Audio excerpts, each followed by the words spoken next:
আমাদের একটাই দাবি, আমাদের হচ্ছে বাংলাদেশে আওয়ামী লীগ থাকতে পারবে না। শেখ হাসিনা ফ্যাসিস্ট, তারা বাংলাদেশটাকে অপবিত্র করে রেখে গিয়েছে।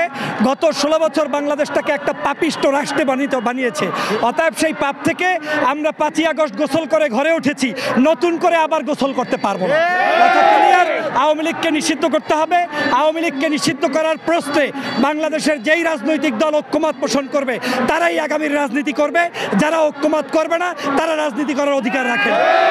আগামীর বাংলাদেশ আওয়ামী লীগবিহীন বাংলাদেশ, আওয়ামী লীগের শেখ হাসিনাবিহীন বাংলাদেশ, ফ্যাসিস্টবিহীন বাংলাদেশ।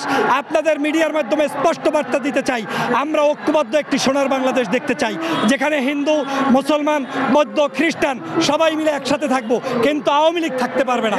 এটাই হচ্ছে আজকের আমাদের দাবি। রাজনৈতিক দল জনগণের কথায় চলে, কোনো রাজনৈতিক দল জনগণের বাহিরে প্রতিষ্ঠিত হয়ে টিকতে পারে না। অতএব জনগণের পালস বুঝে রাজনৈতিক দলের সিদ্ধান্ত নিতে হবে। কে কি সিদ্ধান্ত নিবে না এটার জন্য জনগণ বসে থাকে নাই। জনগণ 5 তারিখ সিদ্ধান্ত দিয়েছে, তোমাদের দায়িত্ব হচ্ছে এখন আওয়ামী লীগকে নিষিদ্ধ করার। অতএব এই তত্ত্বাবধায়ক সরকার, অন্তর্বর্তীকালীন সরকার যদি নিষিদ্ধ করবে, না করলে তাদেরকে পদত্যাগ করতে হবে। অবশ্যই এটাকে ভালোভাবে দেখছি না।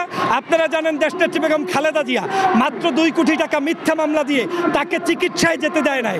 ডক্টর ইউনূসকে নিচতলা থেকে 10 তলা পর্যন্ত লেফট রাইট করিয়েছে, মনে নাই আপনাদের?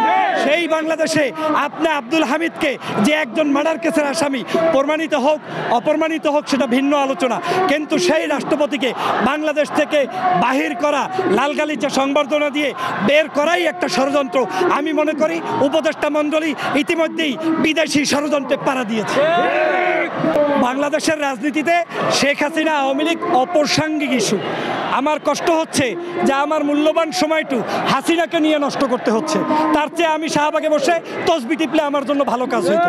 অতএব এই আওয়ামী লীগের আলোচনা আমরা করতে চাই না। আওয়ামী লীগ অপ্রাসঙ্গিক। সরকার যত দ্রুত আওয়ামী লীগকে নিষিদ্ধ করবে তত সরকার জনপ্রিয় হবে, আর দেরি করলে শেখ হাসিনার পরিণতি ভোগ করতে হবে। এটাও একটা ষড়যন্ত্রের অংশ। তারা এই বাংলাদেশ থেকে যে কোনো মূল্যে ওই ষড়যন্ত্রের অংশ হিসাবেই পরিবারের লোকগুলোকে গ্রেপ্তার না করে কিছু ক্লিন ইমেজের লোকদেরকে গ্রেপ্তার করছে, যাদের মূলত ফাঁসি হবে না। আর অপরাধীগুলোকে বাংলাদেশ থেকে বের করে দিয়েছে, খুনিদেরকে বের করে দিয়েছে। অতএব আমরা খুনিদের বিচার চাই, কিন্তু সাধারণ আওয়ামী লীগ যারা হয়তো অন্যায় করে নাই তাদের বিচারের জন্য আমাদের মাথা ঘামানোর সময় নেই।